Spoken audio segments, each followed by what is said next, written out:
नमस्कार दोस्तों, बहुत बहुत स्वागत है आपका अपने यूट्यूब चैनल फ्री स्टडी पर। आज की वीडियो में हम बात करने वाले हैं बजट के प्रकार। ये आपका जो है पार्ट थर्ड होने वाला है यूनिट 4 लेजिस्लेटिव सपोर्ट का। तो देखिए, पहला जो आपका होता है आम बजट। देखिए, आम बजट जो होता है कॉमन बजट होता है। इसमें सरकार की समस्त आय और व्यय का लेखा जोखा होता है, यानी सरकार के पास कितनी इनकम हुई और कितना उन्होंने खर्च किया और कहाँ-कहाँ किया, इसका है लेखा जोखा जो है आम बजट के अंदर होता है। और ये एक पारंपरिक बजट है जो सदियों से चला आ रहा है। सेकंड है आपका निष्पादन बजट। निष्पादन बजट जो है आपका, इसकी शुरुआत 1949 में यूएसए में हुई थी। और इसमें जो है ना, ये जब बजट पेश करते हैं, ये वाला बजट जो बनता है, वो उनका सारा फोकस होता है रिजल्ट पर। जब किसी कार्य के परिणामों को आधार मानकर बजट बनाया जाए, जैसे सपोज करो कि अभी ये बोला जाए कि हाईवे बनाना है, नेशनल हाईवे। तो उसमें क्या होगा, जैसे मैं क्या आपको एक एग्जांपल दे रही हूँ।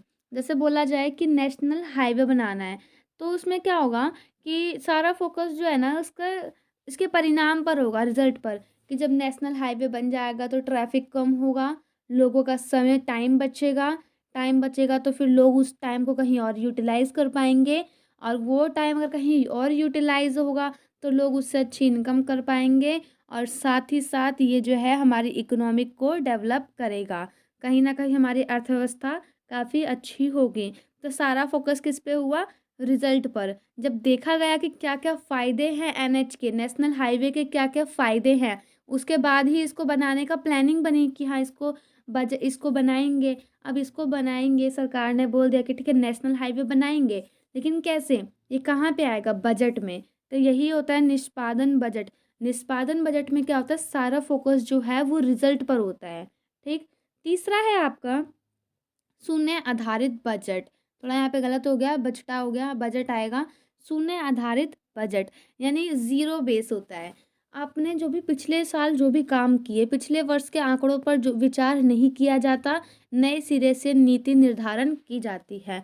जैसे कि अब एक एग्जाम्पल ले लिया जाए, बोला था पिछले साल, बोला मतलब ये मानो कि पिछले साल आपको ये बोला गया बजट में कि 1000 स्कूल, इस बार 1000 विद्यालय बनेंगे हमारे भारत में।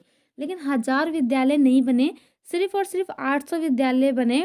और कहीं ना कहीं काम अधूरा रह गया, 200 विद्यालय जो है स्कूल रह गए। तो जब अब बजट जो आएगा ना, शून्य आधारित बजट में क्या होता है, जो बचा 200 बचा, तो ये जो है एक नई सिरे से शुरुआत होगी।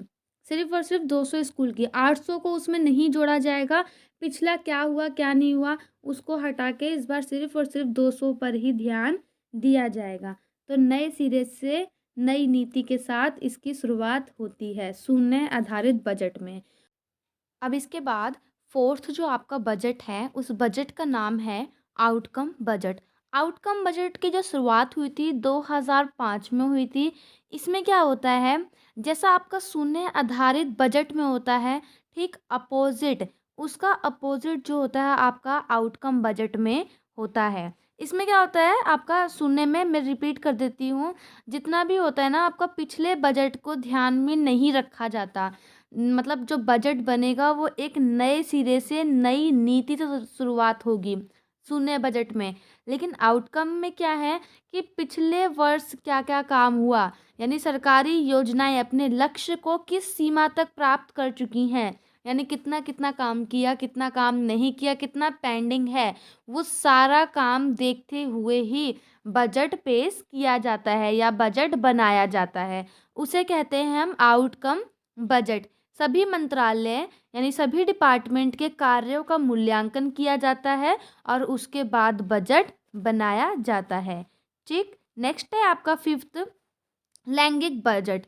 लैंगिक मतलब होता है जेंडर बजट होता है। जब भी कोई बजट बन रहा है वो किसी एक जेंडर के हित में हो, चाहे मेल के, चाहे फीमेल के, चाहे ट्रांसजेंडर के हित में हो, या मतलब इस तीनों में से किसी भी जेंडर को देखते हुए बनाया जाए, वो होता है आपका लैंगिक बजट। जैसे कि आजकल आपको पता है कि वुमेन जो भी ये स्त्री वगैरह होती हैं, इन पे ज़्यादा जोर दिया जाता है, जैसे महिला के ऊपर, है ना।